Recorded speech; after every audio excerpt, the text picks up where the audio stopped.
Well, the last time I spoke about Because I Love Peace, a message was sent to me. It was, you will die. So I'm really excited to see how you will be topping this one.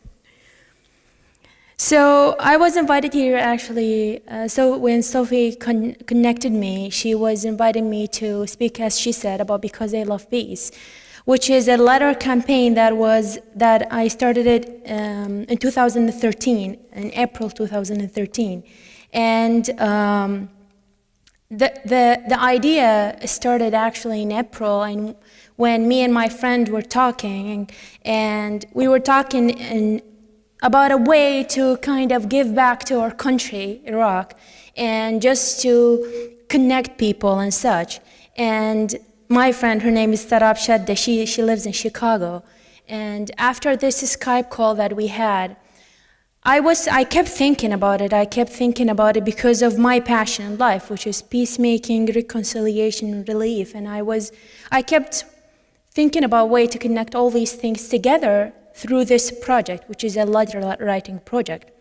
And the first thing that came to my mind, knowing myself, knowing Iraqi people, the culture that I come from, the history, the way we are educated in Iraq, and all the things that the country is going through, I thought that the first step that we need to make for peacemaking, for bringing reconciliation to the country, is actually by forgiving, by loving and forgiving.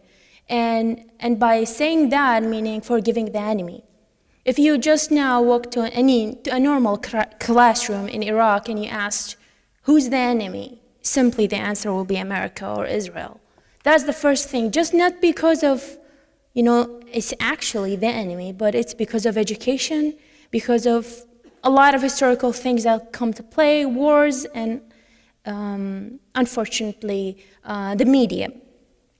So the first thing that came to my mind is living in America and experiencing the culture in America and knowing people here and having to know a lot of Americans and came to be my best friends in life. I was privileged that with something that a lot of Iraqis are not, which is knowing what actually come through minds of a lot of Americans. And after thinking about a lot of the Iraqis and the Iraq culture that I come from, and also the Americans, and the hint of the American culture that I experienced, I thought that all people actually have the same objective in life, which is we all want money, we want love, and we want education. And that's Iraqis and American. And eventually we all want to be happy in a way. So I thought when I thought about the letters, and it was that all like probably in half an hour thinking, and yes, I thought maybe letters will be the best way to do it, not electronic, not messages through Skype or like emailing campaign. No, I thought physical letters, having people personally writing one letter to a next person in Iraq. And then I started this campaign, and the strategy was just go around visiting school, giving lecture, workshop, and with the help of a lot of people, foundations, organization in America that I knew through my work in peacemaking. I got to do that. I got to have a lot of people, talk to them about Iraq, the war, and then also having them, after these talks, write letters. Oh, excuse me, I have this clicker, yeah? I have something here that I should show you. Oh yeah, okay. So this is one of the first letters that I got that made me think a lot, which is, it was done by a 26 years old, and he just simply, was his letter. This simply, we are all connected was his letter, and it's amazed me. Whenever when I get letters, I just read through them.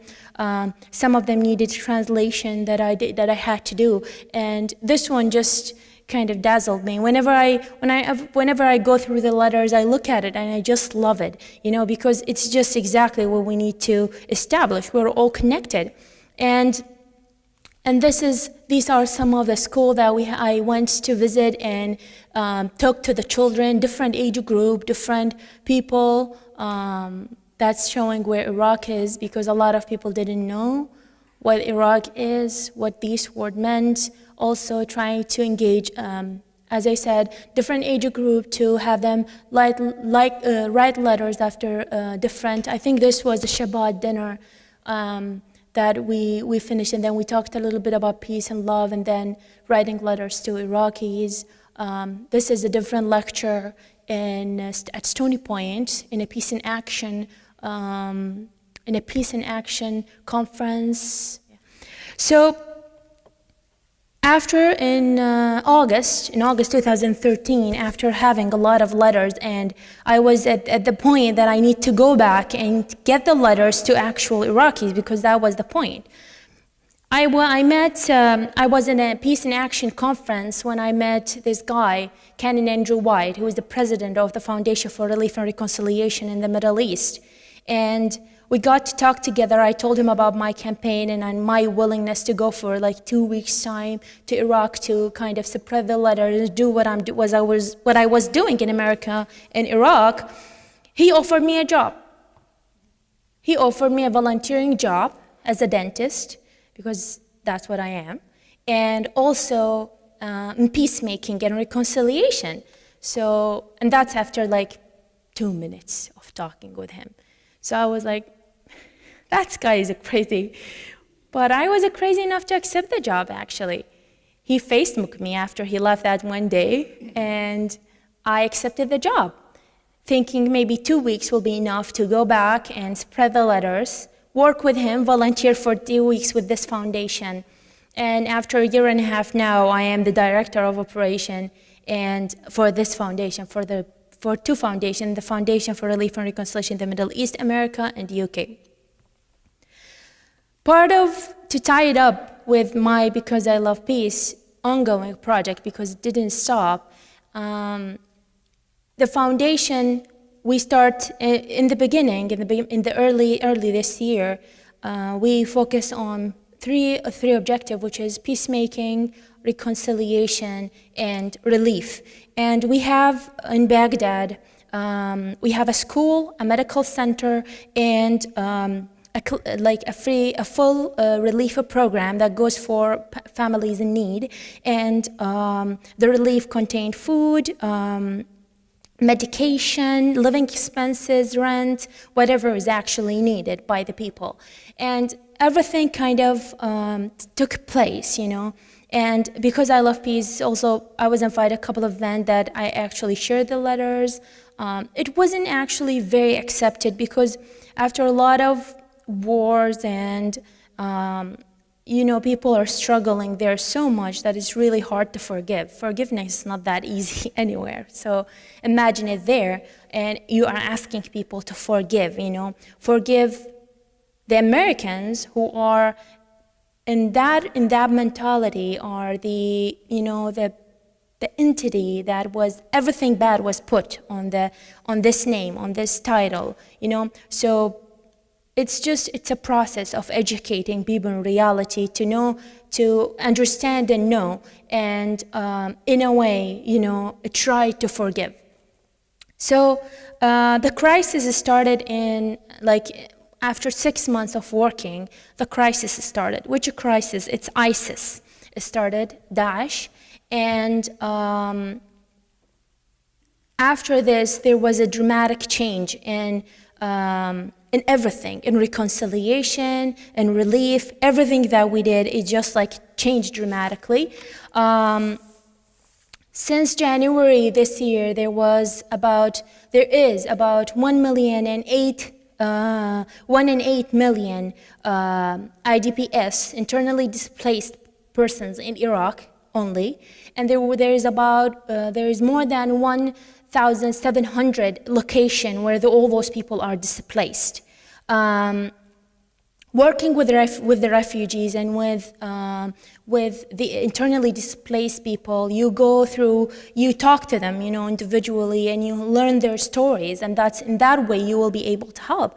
And that's what I go through every day. I go through a lot of stories and I hear a lot of them. So I want to share with you a couple of these stories. And one of the stories, first of all, like our reconciliation is mainly contain a lot of religious groups, Christians, Jewish, and Muslim as well.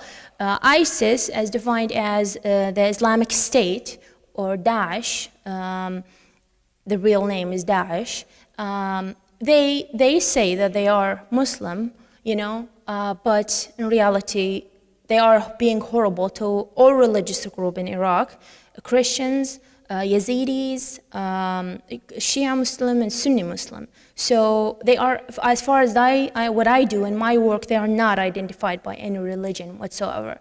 So I hear a lot of stories from Yazidis, from Christians, from Shia Muslim, from Sunni Muslim about what happened to them. And in that way, at least we try to help, not only providing food, shelter, not only that, but support in any way possible. So one of these days I was going to the camps as usual, and there was one of the first camps, there was this lady who was yelling and screaming, and nobody knew what she was on about. She was just saying, I left him, and nobody knows what it is. What did she leave?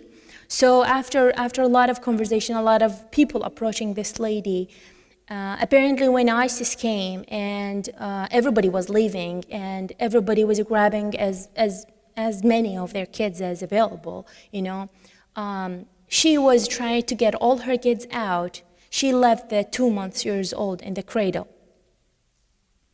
And when she realized that in the camp, she went crazy. She realized that her kid was there, still there. Nobody knows what happened to that kid. In that camp, there was 35 person who died and was buried in the camp because it was too hot, and they were living just on sand. Another story was a family, a man, his wife, and his daughter. They were leaving in a hurry, and they were stopped by ISIS, and they asked them for money. ISIS asked for money, but the guy said, well, I don't have any money. And they insisted on having money because they sensed that there is some money, because the wife kept saying, give them the money, give them the money. But after 1 minute of this, give me the money, I don't have it, they said, okay, we don't want the money. We'll take her, their daughter. They went crazy, please, I beg you, don't take her. Like, no, that's it, it's a done deal. We'll take her. And they took her. And we have no idea what happened to her up until now. These are the kind of story that we have to deal with, families calling on daily basis saying that they have to, they have children that was taken, they have their children being cut in half in front of their eyes. And we just need to kind of try, and it's so hard to tell them to forgive, and it's so hard to tell them to reconcile with the enemy, but it is just the best way to deal with it. You cannot, it's cheesy, but an eye for an eye will leave us all blind, and this is the reality of it, and you get to the point, you reach a point where you don't know.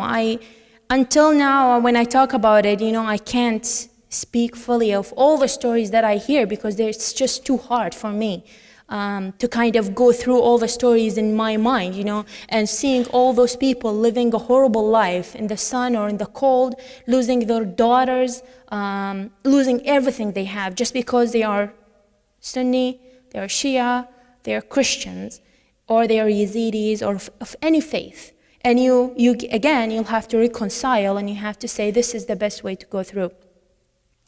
I don't want to take more than my time, but I will challenge you to do one thing today.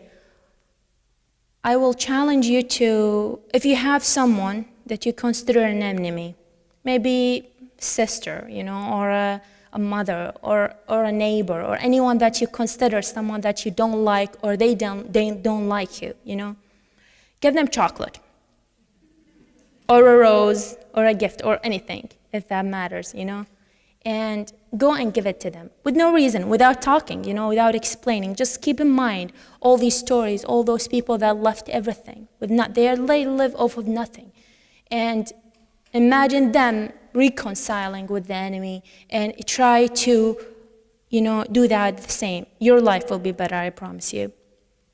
Thank you.